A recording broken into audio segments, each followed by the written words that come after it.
was reminded of the second half of a line that I like to quote, which is great minds think alike and fools seldom differ. Thank you very much. I'll leave you to decide which we are. When I wrote the grant proposals to support this conference, I laid out a series of challenges to taking the principles of 1776 seriously 250 years later in 2026.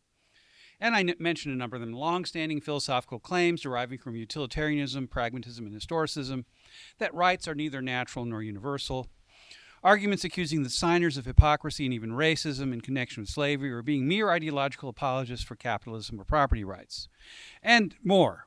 Now, what I'm going to do is just attempt to offer an example of how we can do better addressing the civic education challenge that we've addressed a lot already in this conference. And I'm going to do this by talking about what I as a teacher can do to address the first two challenges, that is the hypocrisy and the kind of irrelevance challenge. Let me deal with the second very briefly. I think Professor Jordan has admirably dealt with this, and I don't want to spend a whole lot of time covering the ground that he's covered so ably. It's easy enough from our vantage point to find those present at the creation of our republic wanting. They said that all men are created equal, but permitted slavery to persist. The sentence condemning the slave trade in Jefferson's original rough draft didn't make it into the final version. And of course, the man who wrote that sentence was himself a slaveholder, among his other moral failings. One way to approach this is to present the Declaration as a sort of promissory note, as Martin Luther King Jr. calls it in his I Have a Dream speech. And I'll just read a very quick, brief passage from the speech. When the architects of our republic wrote the magnificent words of the Constitution and the Declaration of Independence, they were signing a promissory note to which every American was to fall heir. This note was a promise that all men, yes, black men as well as white men, would be guaranteed the unalienable rights of life, liberty, and the pursuit of happiness. While the language may be original, the thought behind it is not. Abraham Lincoln insisted upon the moral force of those words on multiple occasions. But perhaps it's better to call our attention to the ringing words of Frederick Douglass. I'm not going to quote the same lines that Professor Jordan quoted. I'll quote other lines. Interpreted as it ought to be interpreted, this is Douglass, the Constitution is a glorious liberty document. Read its preamble. Consider its purposes. Is slavery among them? Is it at the gateway, or is it in the temple? It is neither. While I do not intend to argue this question on the present occasion, let me ask, if it be not somewhat singular that, if the Constitution was intended to be, by its framers and adopters, a slave-holding instrument, why neither slavery, slaveholding, nor slave can be anywhere be found in it? Now, take the Constitution according to its plain reading, and I defy the presentation of a single pro-slavery clause in it. On the other hand, it will be found to contain principles and purposes entirely hostile to the existence of slavery.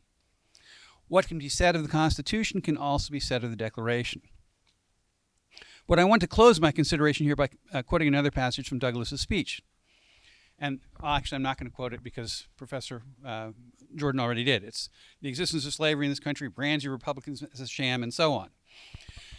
Now, this accusation of hypocrisy can surely be offered in a cynical and destructive sense. Claims of universal morality can be deconstructed as smokescreens, obscuring self-interest, which could be said to be the effectual truth of the matter. Everyone could be a cynical self-seeker. But smokescreens can only be effective if some people take the words that are said to constitute a smokescreen seriously. And accusations of hypocrisy only have real bite if there are guilty consciences among those one criticizes. The line that Jefferson wrote against the slave trade in his original rough draft accuses King George, whom he refers to there as a Christian king, and it's meant to be an accusation. And certainly, you can accuse accuse a Christian king of hypocrisy without yourself being a Christian, but it's meant to make the person feel guilty about what they're doing, which is to say, it assumes the person takes it seriously, and so that this kind of accusation of hypocrisy makes sense. So I would argue that Jefferson in 1776, Douglass in his in the speech that we've heard a lot about already, and Lincoln in a variety of speeches appeal to what may be called the better angels of our nature. And as Douglas does, so do many of the contemporary critics of the founding generation. One cannot consistently accuse others of hypocrisy and injustice unless one takes the standards to which one is holding them seriously. If you really don't believe in inalienable rights to life, liberty, and the pursuit of happiness, you can't complain that others have violated them. Taking the second complaint seriously, that is the complaint that the founders were hypocrites, helps construct a response to the first complaint, that these rights don't mean anything. Now, I'm going to approach the first complaint in a somewhat different way. I'm going to offer a kind of simple gloss on its meaning, and it's a gloss that we've heard already on numerous occasions. The signers of the Declaration were mere products of their time, responding in accordance with principles that were, so to speak, in the air in their time to the challenges they faced in their time. How can something thought and accomplished 250 years ago be relevant to us today? We aren't all elite, white, mostly Anglo-Saxon, mostly Protestant males, declaring our independence from a mother country also dominated by WASP men. Now, I'm going to answer this challenge by taking advantage of a teachable moment the Supreme Court afforded us not quite a week ago, when it decided Learning Resources v. Trump. That is the tariff case. Everyone by now knows that the law President Trump originally relied on doesn't, in the view of the court's majority, give him the authority to impose tariffs. To be sure, the president has subsequently found other, perhaps less questionable, although, who knows, legal authority for levying those tariffs. I could stop here and treat this whole issue simply as a matter of what law professors and lawyers call black letter law. One law doesn't give President Trump the authority he wants, while another may. End of story. It's just a matter of legal interpretation, which is what the courts are supposed to do. We read the law, we apply it. Now, I don't deny that this is a possible way of understanding what happened last week. 3 of the 6 justices who voted to strike down the tariffs, Justices Kagan, Sotomayor, and Jackson, basically take this position. They basically rely on black letter legal interpretation. The other 6 justices, 3 in the majority and the 3 dissenters, do not. Instead, they recur, some of them quite frequently, to the letter and spirit of our founding documents, discussing issues like the separation of powers and explaining why, or arguing about why, the power to impose duties is an inherently legislative power. Justice Gorsuch, whose concurring opinion ought to be a required reading for all of us, concludes with the following golden paragraph, which he addresses not so much to lawyers and judges, but to everyone. And here's, I'm quoting Gorsuch, and if you don't have to read anything else in the opinion, read the last paragraph in Gorsuch's concurrence. Here's what he says. For those who think it is important for the nation to impose more tariffs, I understand that today's decision will be disappointing.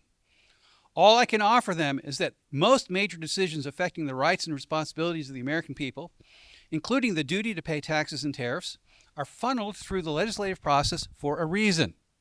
Yes, legislating can be hard and take time. And yes, it can be tempting to bypass Congress when some pressing problem arises. But the deliberative nature of the legislative process was the whole point of the design. He doesn't put that in italics, I do. Through that process, the nation can tap the combined wisdom of the people's elected representatives, not just that of one faction or man. Their deliberation tempers impulse, and compromise hammers disagreements into workable solutions. And because laws must earn such broad support to survive the legislative process, they tend to endure, allowing ordinary people to plan their lives in ways that they cannot when the rules shift from day to day. In all, the legislative process helps ensure that each of us has a stake in the laws that govern us and in the nation's future. For some today, the weight of those virtues is apparent. For others, it may not seem so obvious. But if history is any guide, the tables will turn and the day will come when those disappointed by today's result will appreciate the legislative process for the bulwark of liberty that it is. Yet now, that's Gorsuch. Now we're back to Knippenberg. Yes, politics is a team sport, and many of us support our team no matter what. We are, as Alexis de Tocqueville observed, impatient with forms and very concerned about results. But Gorsuch reminds us that the game is not just a game. It has rules for a reason. The great Ralph Lerner once wrote an article entitled something like, "The Supreme Court as Republican Schoolmaster." Here, Justice Gorsuch assumes that role. Now, what I want to do is engage in a little bit of, this is the only time I ever do this, empirical political science that involves a kind of counting and sorting. Now, I will say at the outset, I did not rely on AI to do this. It was entirely natural intelligence, so it's, there may be some flaws here. And I may not have caught all the relevant data points. I, in fact, did read all 164 pages of the opinions, and I found 79 direct quotations of and references to the Constitution, to founding documents like the Federalist Papers, to founders like Madison, Hamilton, Franklin, and Dickinson, to political philosophers like Locke and Montesquieu, to legal thinkers like William Blackson, Justice Story, and Emmerich de Vittel. To be sure, there are probably more references to and quotations of judicial opinions into the U.S. Code. I didn't count those. But it remains the case that the court pays a lot of attention to authorities and sources that aren't, so to speak, black letter law.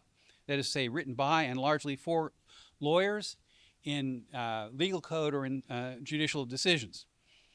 It's also the case that only some of the justices cited my kind of author. Justice Thomas characteristically leads the way, with, I might add, also characteristically, no one following. There are 17 direct quotes and 18 references to these kinds of things in his 18-page opinion. That's basically 2 per page.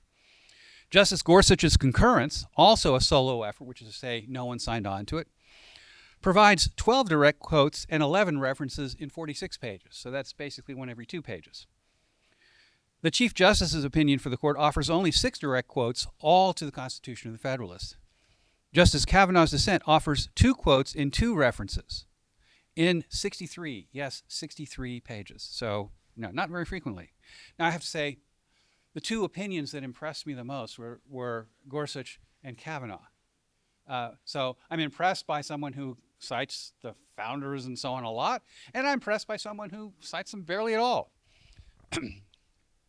Justice Amy Coney Barrett quotes the Constitution once in her 4-page opinion, or 4-page concurrence. The other 2 concurrences written by Justices Kagan and Jackson are bereft of any references to or quotations of any of the aforementioned sources and authorities. I have to say that that didn't much surprise me. Now, I'm not writing or speaking a law review article, so I'm not going to engage in a painstaking analysis of every quotation and reference. And as I already said, the fact that there are references there doesn't somehow make me like it necessarily more. But let me offer one example of how questions as momentous and contemporary as the Supreme Court addressed in Learning Resources can be illuminated by knowing something about the old writings and thinkers. Here's Justice Roberts early in his opinion. He says, Article 1, Section 8 of the Constitution sets forth the powers of the legislative branch. The first clause of that provision specifies that the Congress shall have power to lay and collect taxes, duties, imposts, and excises. It is no accident, he says, that this power appears first. The power to tax was, Alexander Hamilton explained, Federalist 33, the most important of the authorities proposed to be conferred upon the Union. Indeed, the framers expected, and this again is Roberts, that the government would for a long time depend chiefly on tariffs for revenue, again quoting Hamilton in the Federalist. Little wonder then that the first Congress's first exercise of its taxing power and its second enacted law, right after the one providing for new officials to take an oath, was the tariff law. Recognizing the taxing power's unique importance and having just fought a revolution motivated in large part by taxation without representation, the framers gave Congress alone access to the pockets of the people. James Madison in Federalist 48. See also Declaration of Independence. They required, quoting the Constitution, all bills for raising revenue to originate in the House of Representatives. And in doing so, they ensured that only the House could, quote, propose the supplies requisite for the support of government, thereby reducing all the overgrown prerogatives of the other branches. Federalist 58, Madison. They did not vest any part of the taxing power in the executive branch. In other words, Justice Roberts uses the Declaration of the Federalists to explain why the Constitution vests the power to tax and lay duties in the legislative branch. It's not an arbitrary choice or a mere cultural or historical preference that can be brushed aside for the sake of expediency, convenience, or flexibility in negotiating. A government whose purpose is to protect inalienable rights should be so structured as to provide maximal protection to the concrete expression of our individuality. See on this point Locke's second treatise, chapter 5 on property, and Madison's emphasis in Federalist 10 on governments protecting the different and unequal faculties of acquiring property. Not property, but the faculties of acquiring property. So property is a form of human self-expression and also the principal material ground of our liberty. Now, I'm going beyond here what Justice Roberts said to provide a kind of context for the passages he quotes. You can get to Roberts's conclusion by black letter law.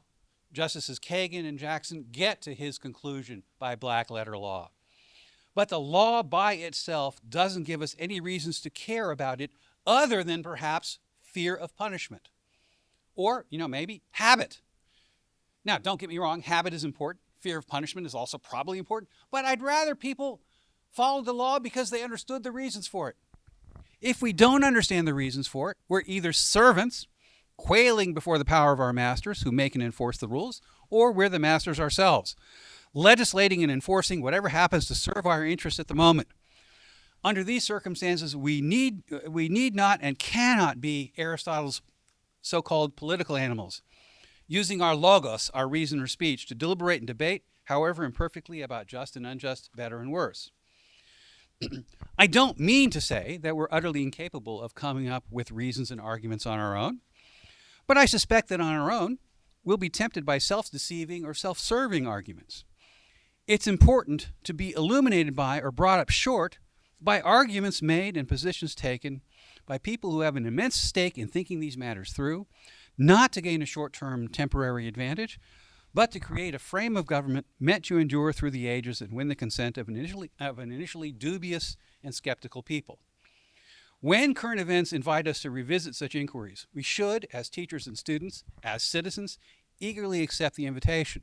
So I thereby invite you to join with us in this deliberation. We have some time remaining, and I'm going to first offer the mic to the panelists to see if they have anything they want to add. And if not, open it up for questions. Anyone have any questions?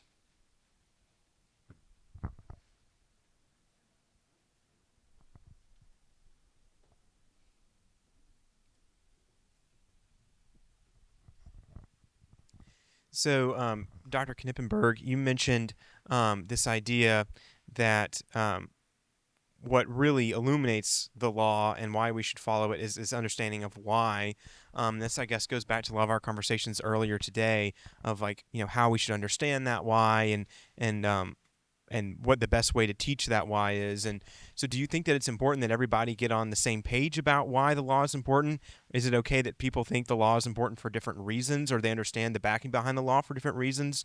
Or it's simply just that they have a good motivating reason behind why they believe in the values of the Constitution to be important in and of itself. I think Dr. Cohen's presentation yesterday presented a lot of different principles that we use to support the ideas in the Declaration, some better than others. So I'm wondering if you think that everybody needs to get on the same page about that, or if they just need to agree that it matters for a reason like that. Okay, I'm going to interpret that question. You're asking me a question that amounts to something like this. Do I agree with John Rawls that it's okay if there's an overlapping consensus? And I've always hesitated to adopt that response. Now, practically speaking, I'm going to say if we can find a ground of agreement, even if it's not on absolute first principles, that's perfectly okay. For all practical purposes, that matters. What I'm interested in as a teacher is not that everyone agrees with me, but that everyone cares to think seriously about the questions and takes the questions seriously. So, I agree. What I want us to be is, as Aristotle says, so on politikon, political animals who use our logos to argue about just and unjust, better and worse. But we can only argue about it and not just, shout people down or use force to compel their agreement if we think it's important to try to get the answers right. We're not always going to come up with the same answers. We may not even agree at some point. And Dylan earlier suggested that maybe we don't agree, and that's okay. And he's willing, as I only somewhat facetiously said, to see the tree of liberty watered by the blood of patriots. I prefer not blood, but just plain old water. But okay. But I do think that. Let's see. Who was it? Oh, it's you who make your students read Habermas, which I think is cruel and unusual punishment. But do you have them? They agree with me, right? Do you talk about Habermas's action oriented toward reaching understanding? Okay. Habermas has this kind of communication theory, and he talks about action oriented reaching understanding. And understanding isn't always going to be possible either because maybe I'm just too in love with my own opinions. But one way of approaching it kind of practically is, again, I'm going to drag up the Federalist Papers. Look at Federalist 10, the problem of faction. How do we address the problem of faction? We multiply factions. We get more and more groups. And when you have lots and lots of factions, you have lots and lots of scared factions. And they're not going to be reasonable because they're reasonable. They're going to be reasonable because they're scared. And I guess, practically speaking, I'm okay with that. Anyone else want to take a crack at this? So I just want to make sure I understand the question correctly. And is the question something like, does it matter why we think the law is important, or does it matter that we just have a reason? Is that sort of the question? Does it matter that we have a same, or that does it matter that we're on the same river, or does it matter that we all just get to the ocean, no matter what stream? Oh, no, I think it's a great question. I think the key is we don't all need to be on the same river, because we don't know for certain which river is the right one. And so we need to have conversation. We need to have discourse. We need to have honest conversations and discussions.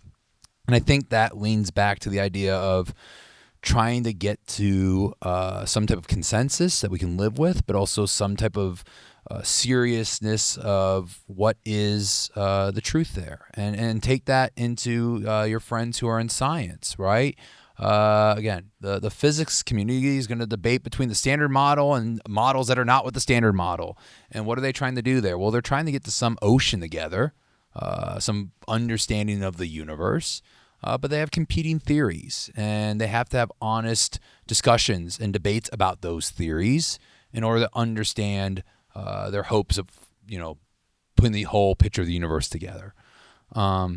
I think if we can approach our conversations about why we think obeying the law is important, or what we think those fundamental principles are and where they come from, we could learn a lot from each other.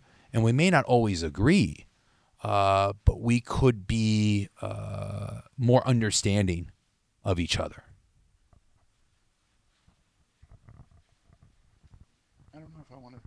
I'll just add to this. I think I agree with everything that Professor Gross just said, although I will add one cynical note. I think while it's maybe not so important that we're on the same river, it definitely is true that I think even for those that want to get to the ocean, some rivers are better than others, and some rivers actually dry up long before they get to the ocean, and they're not going to be any good for getting there at all. And it might be the quicker we figure that out, the better off we might be.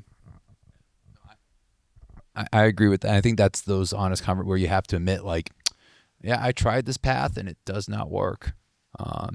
And, sometimes it's hard when you invest a lot into a journey to admit that that journey doesn't end where you want it to end. But I think that's part of seeking something beyond yourself instead of just traveling for yourself. Any other questions?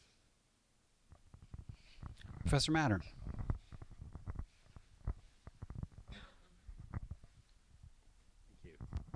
I really appreciate the discussion today, and really enjoyed listening to your views. And I've only just reread in preparation for this event the full Declaration of Independence just recently, and assigned it to a couple of my classes, and they all agreed it was, at least they told me it was a wonderful thing to read, and they were impressed at how much they could relate it to the current times. That said, I think I interpret, it can be difficult to get people to even want to enter into a stream. And so, there's the thought that we don't have the time and we have more important things to do. It might be that I'm too distracted. It could be that just the overwhelming sense of cynicism that, what's the point of all this? And so I'm wondering, speaking now as, your expertise as educators, what suggestions you might have in terms of being able to bring people's attention to bear in a concerted way upon these questions in the classroom.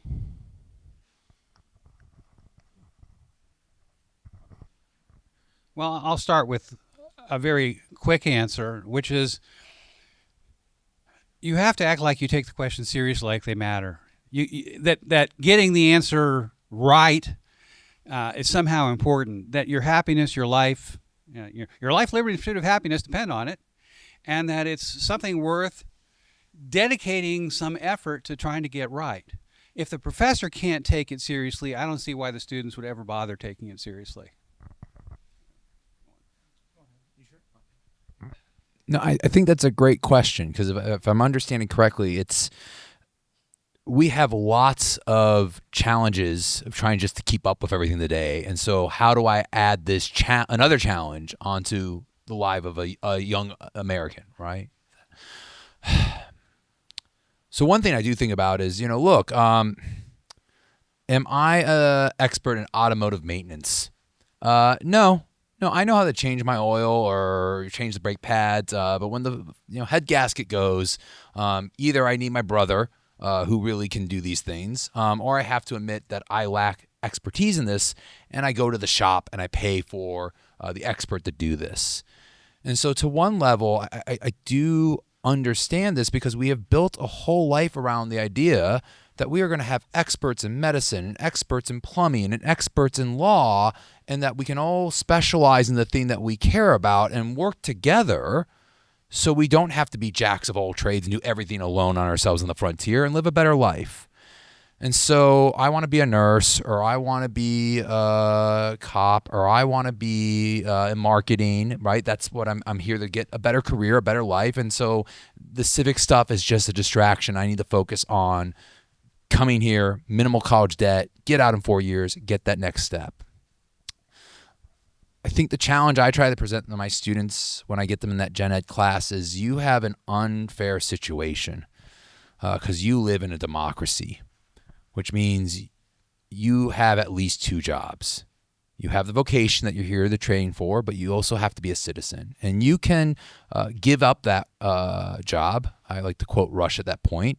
Even if you haven't made a choice, you still have made a choice, right? Even if you choose to you've made that choice. Or you can choose to know something and do something. And it may not be perfect, just like we're not perfect. I'm not perfect, but I still can learn how to fix my washing machine when it breaks. YouTube helps me. I go and watch the video and I figure out the steps. And so I don't need you to learn everything, but if you can learn some steps here, when you need to practice those civics, you can go do that and play your civic role and then go back to these other competing demands, because probably you're going to have more than two jobs. You're going to have your family, you're going to have your community, your faith. And so I think giving in a realistic look of understanding the challenge, but explaining why this is potentially worthwhile, especially compared to other regime types where you don't have that opportunity and you lose civic control and all you are is a worker. I would rather live in a regime where I am valued more than just for my labor.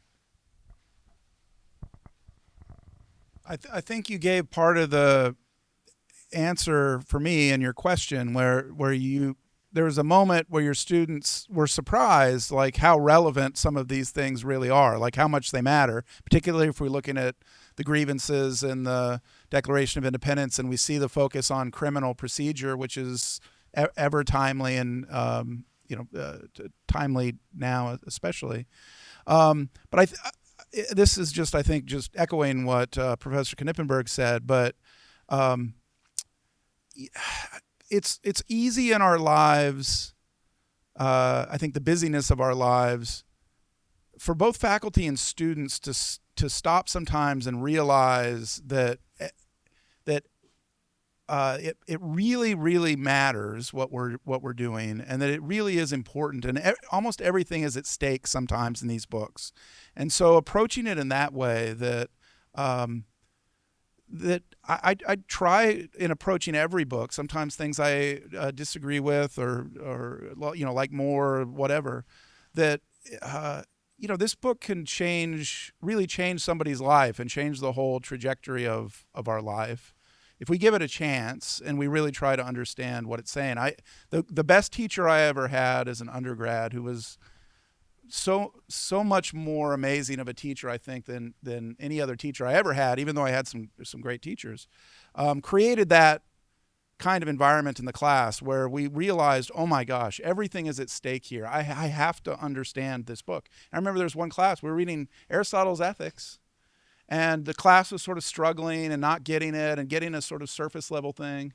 And this will sound very odd, and it was odd at the time, but he cried. He cried and he walked out of the room.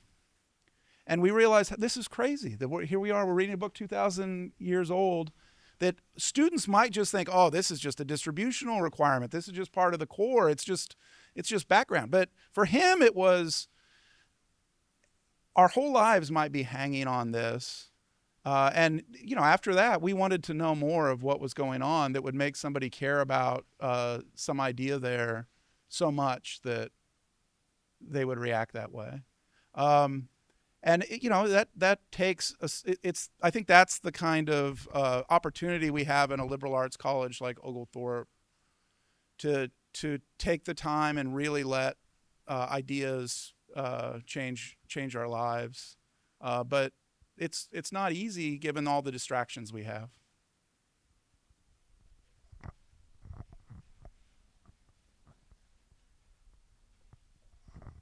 Thanks. So I want to push past education a little bit and see if you have ideas for other things we can do.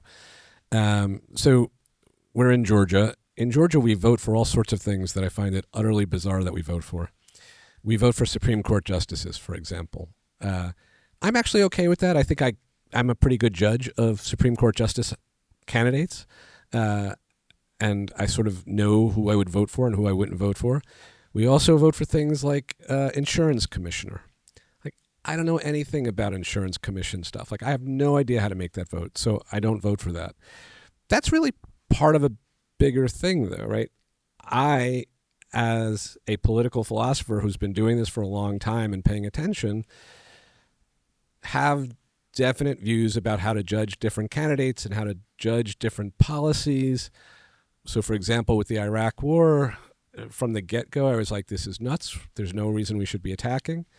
Now I think about the possibility of war in Iran, and I throw up my arms. I don't know.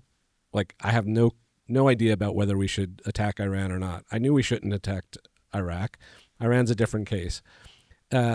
Most people are even in a less position to make any of these sorts of judgments, right? And it's perfectly rational for them to be ignorant about these sorts of things. It would be a waste of their time to try to figure all these things out. So put that together with the fact that it seems like, to use the metaphor, America's been going down a bad river for a while. What do we do going forward? How do we get us on a better track? A better river, I should say? I'll go last on this one. Anyone have any thoughts? I'll invite the audience if they have thoughts.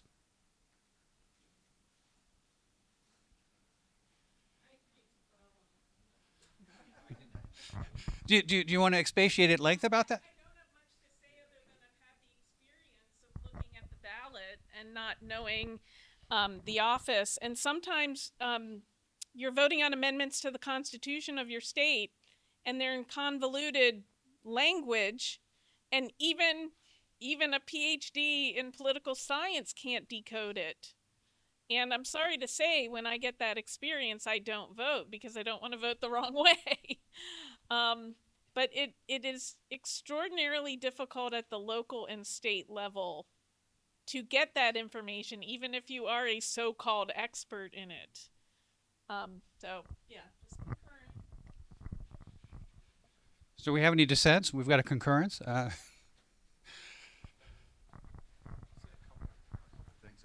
if we're focused on the Declaration of Independence, which the year and the conference invite us to do this, a couple things related to your question. One is that I think that,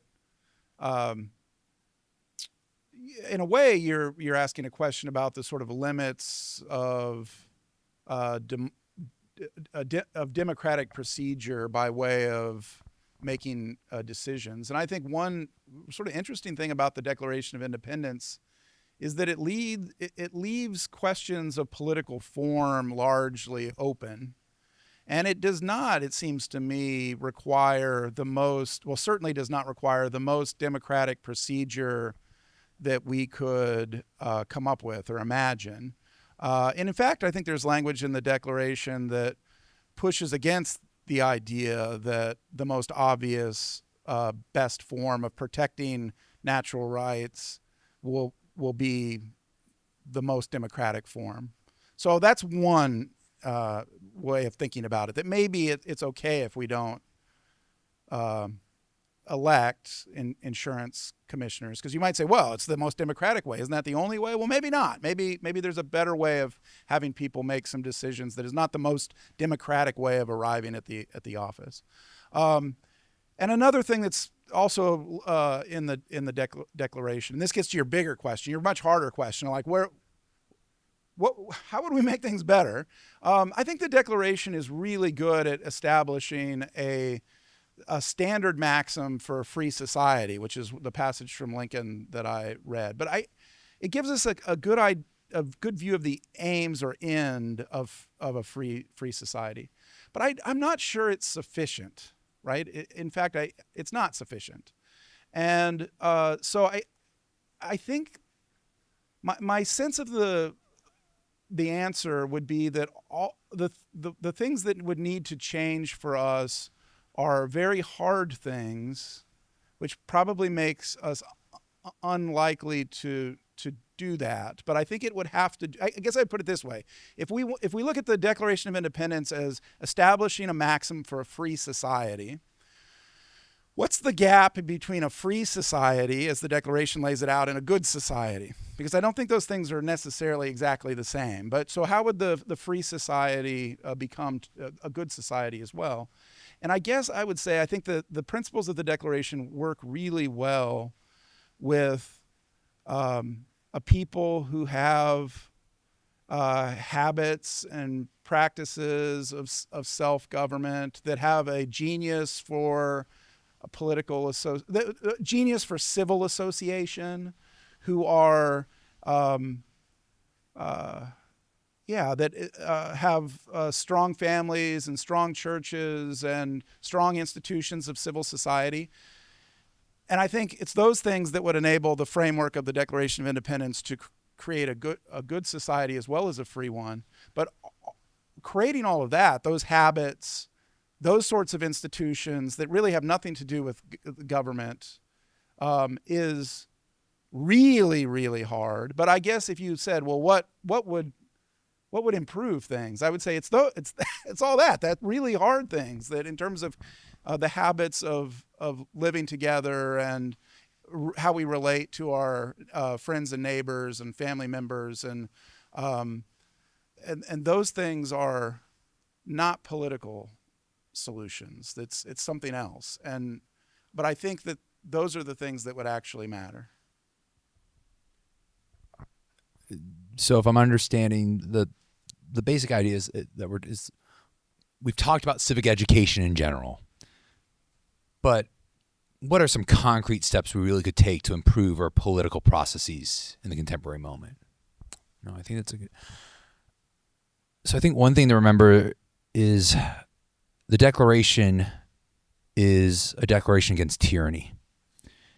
And tyranny can come not just from rule of one, rule from a monarch. There can be tyranny of the majority, tyranny of democracy. But we accept, I think, in the Declaration, the idea that there are just us people. There are no nobles. There is no upper class, lower. There's just us, the people. And if that's all there is just us, the people, how do we create a system that is going to admit the fact that there's only one source, the people, but not produce majority tyranny?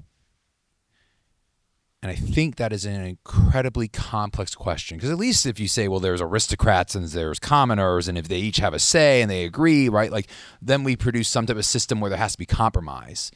But if we're saying there can't be that because there is no other source, there's just people, eek. And so maybe unpopular, and students, you can come after me and say I'm wrong, because again, we have to have, but maybe small d democracy, maybe democratizing everything is not the best thing, because if we democratize everything, we just get the majority in everything. And if we get the majority in everything, then we just get majority tyranny, which may be utilitarian, but it may not protect individual rights in the best way. It may not protect our liberties in the best way, our lives in the best way, our pursuit of happiness in the best way. And so maybe there is something to be gained in trying to find these weird, complicated systems that we set up where there's only the people, but somehow the people will directly elect the House, and there will be a filter that will direct the Senate, and then there's another filter, there's electoral college that gets formed for just a little bit of time, and those electors are the ones who vote for the president, not but the people. And does it actually work? There are problems. And I'm not saying we go back to just that, and if we just restore, that would fix everything. But maybe there's something to learn from the idea that small d democracy doesn't actually fix everything. It creates a whole new set of problems.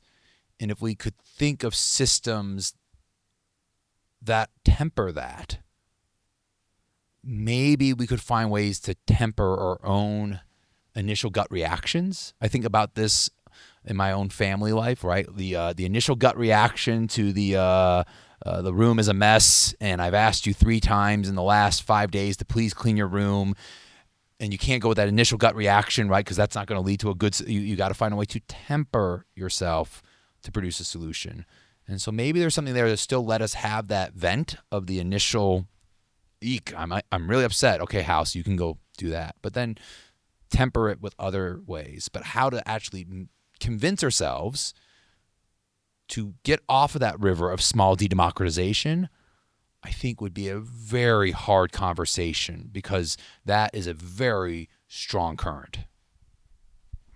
Yeah, I'm going to drag Aristotle into this, and his defense of the collective wisdom of the majority is that everyone knows a part and together they know the whole. Now, he admits that that's kind of a fiction, but then he later adds that there are different kinds of expertise, and there's the kind of expertise that belongs to someone who is educated with respect to the art, but is not either is not a master craftsman. And I always interpret that for my students as saying what he has in mind here is what we call liberal education. You know enough to be able to understand what the mechanic is saying to you, even if you're not a master mechanic yourself. You know enough about economics to read critically an op-ed in the Wall Street Journal or the New York Times. So in order to participate in democratic deliberation, you have to know something. You also have to be willing to listen to other people. And you have to know enough not to be hoodwinked or taken in by people who claim expertise but are just confusing. And so you have to have a kind of knowledge basis for evaluation and skepticism. So I think part of it requires an effort at education that goes beyond just narrow specialization, because the hyper-specialized can't participate in democratic deliberation. I'll go back to your physics example. Albert Einstein knew a lot about physics, but that doesn't mean he knew anything about politics. I don't understand his opinions about physics. I understand his opinions about politics. I have no respect for them. I also go back to something that William F. Buckley once said, which is that he'd rather be governed by the first 200 names in the Cambridge, Massachusetts telephone book than by the Harvard faculty. That you're an expert and that you know something about 18th century poetry doesn't mean you have a wit of political sense or sound opinions in politics. Probably there's an inverse relationship between them. I don't know. But it does seem to me that knowing something is important, and being in a place where you can deploy your knowledge and share your knowledge and learn from others is important. And this takes me back to another point, which is, and I go to the great Aristotelian commentator on American politics, Tocqueville. We practice, we learn to practice and engage in politics and see our efficacy when we address problems that are at our scale. So, I live in Brookhaven. I drive around Brookhaven all the time. I have a direct experience of issues in Brookhaven. And there are issues that, because of my experience, I have a PhD, but PhD doesn't matter. It just matters that I have the experience. And if I enter into a conversation with my fellow Brookhaven citizens, we might have slightly different takes on it, but if we have a disposition to listen and we want to solve, and it's a problem that we can compass by our experience and our knowledge, again, not necessarily specialized training there, just that kind of almost commonsensical knowledge, we can address those problems. So I think, the more we can devolve politics to the local level, the more engaged all of us can be, and the greater the capacity that we have to be engaged, because what it relies upon most of all is the fact that we live here. We know that this intersection needs a stoplight, and there isn't a stoplight there. And if you're wondering about this and you want a practical, popular cultural example, my wife and I have a number of kind of go-to brain-dead sitcoms. And I can recommend all of them to you. Parks and Rec is one of them. But right now we're brain-deading our way through Modern Family. And in Modern Family, there are a couple of episodes where the wife gets involved in local politics because she knows there needs to be a stop sign at this particular intersection. And again, it's not anything that requires a civil engineering degree. It just requires, I live here, I have this experience, I'm invested in the prospering of my community. So yes, we have to live there, we have to be invested in the prospering of our community, and also, and this is the hardest part, we have to be willing to listen to other people.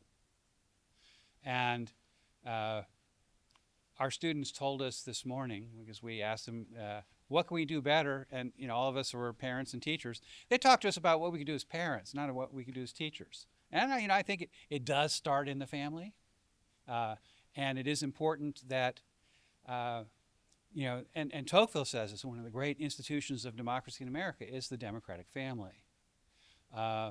And one of the great tragedies now, you might say, is, well, it's a twofold tragedy. One is the fracturing of the American family, and the other is that, the isolation of the American family. So this is not an education solution. It's not a policy solution.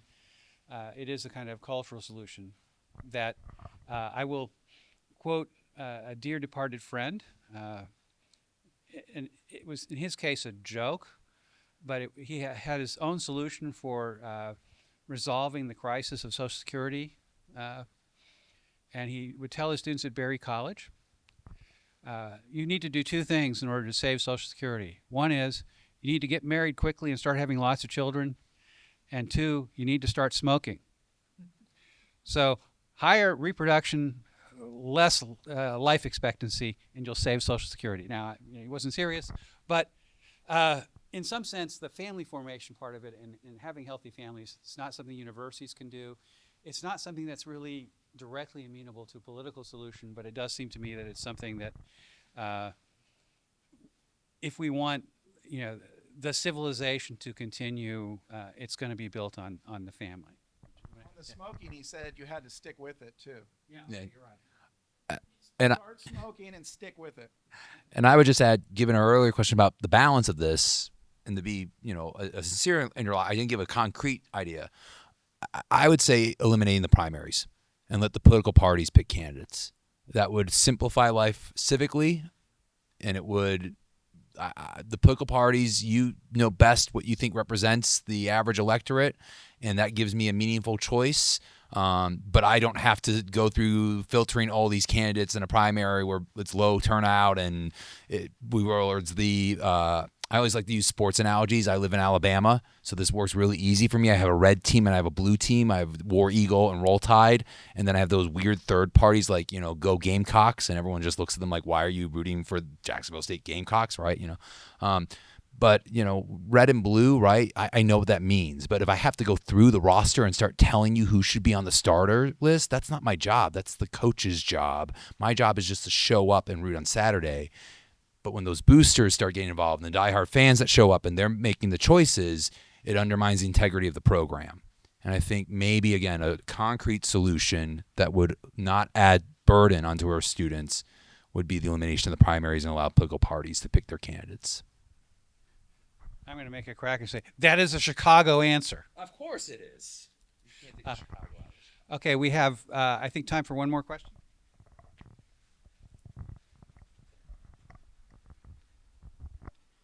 So I had to write mine down because I'd forget it if I didn't. What are and how do we avoid the dangers of treating the Declaration of Independence and our founders as products of history instead of creators of, as one of my favorite Supreme Court decisions, Bell v. Maryland, says, the American creed and the universal animating spirit of our liberal democracy? And how can we know that it's just not our historical moment?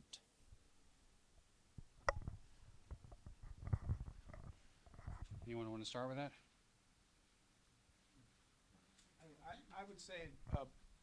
I would say shortly. I was getting to that at the end. I mean, I think we just have to read more. We have to take the time to read more, try to understand what they were thinking, and try to understand what they thought they were thinking, instead of what we assume that people in the late 18th century thought about these things, because I think that does any author a disservice. So the first thing you would have to do is do your very best to try to understand them as they understood themselves, and give it a hearing. It may be that it turns out they're wrong about some things, but we just can't immediately dismiss any author by assuming there's no way that somebody lived in that time and place could tell me anything about anything. That's the danger you're worried about. And I think the solution is just to come at everything with an open mind and then really try to figure out what's in there. And only at that point are we in a good place to say, this doesn't seem right to me. This seems like there's some gaps or there's mistakes, and it's missing this or this. So I think it's the first few steps that are important, that are necessary to really read anything, and not just the founders, although maybe the stakes are higher there. So if I understand correctly, the question is, in a sense, how do we know if the Declaration is really universal or just a historical moment that we may be trying to continue on? I think we have to approach this through conversation with each other and through reflection and through observation.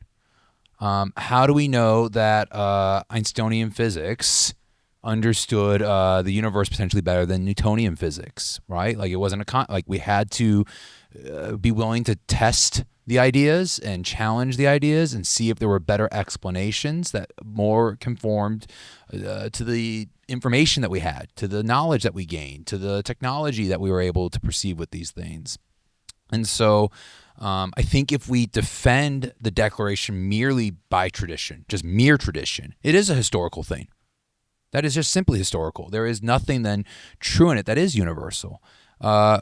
We cannot just examine the document by saying, well, it was in 1776 and we're just continuing that march forward. We have to examine it in today, in conversation with our neighbors, with our friends, with our parents, and to see if those principles still have evidence that support them, or if there are challenges to them. And if there are challenges to them, are those challenges fundamental?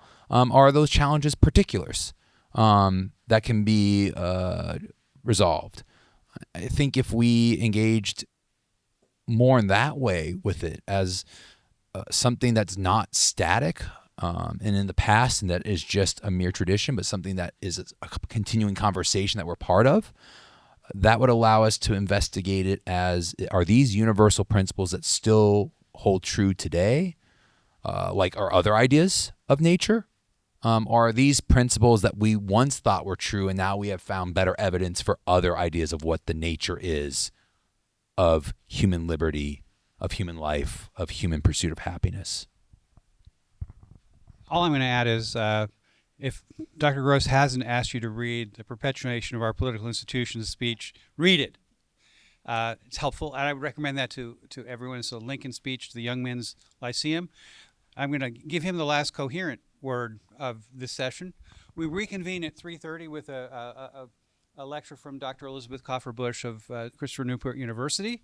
I'm going to go back down to my car and get another case of water, so there'll be some more water here shortly. Thank you all for coming. Give yourselves a round of applause for being such a good audience. And may see you in the next session. I will say that if you have to have somewhere else to be in the next session, you can continue the conversation somewhat informally downstairs at 5:30 in the library atrium. There's going to be a reception. There will be, yes, it's Aramark food, but when you pay Aramark enough money, it's good food. So I promise decent bites and beverages, non-alcoholic, of course, at 5:30 to continue the conversation. Thank you so much.